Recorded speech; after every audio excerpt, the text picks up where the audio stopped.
Wakil Ketua Tim Pembela Prabowo Subianto Gibran Raka Buming Raka, Oto Hasibuan mengatakan keterangan 4 menteri nantinya dalam sidang sengketa pemilu di Mahkamah Konstitusi, MK, merupakan blessing in disguise atau berkah terselubung bagi kubu Prabowo Gibran.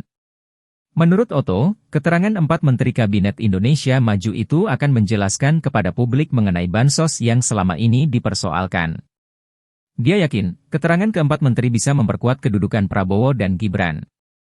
Istilahnya ini blessing in disguise buat kita sebenarnya dengan dihadirkannya nanti para menteri ini.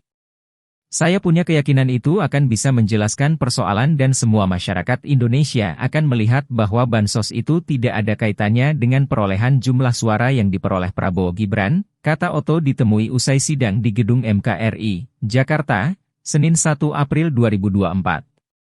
Dia berharap, keempat menteri tersebut bisa memenuhi panggilan MK. Karena kalau mereka dipanggil, menurut kami tidak lagi terlalu repot untuk membuktikan bahwa semua yang terkait itu tidak masalah, ucap Oto.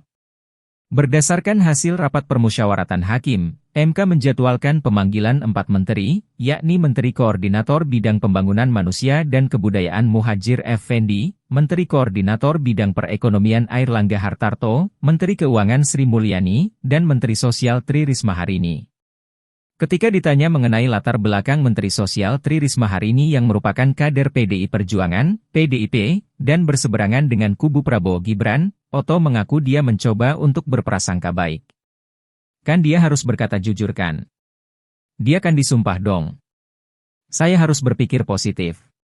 Biarpun Ibu Risma itu adalah orang PDIP, saya harus berpikir positif, agar Ibu Risma menceritakan yang sebenarnya, tuturnya.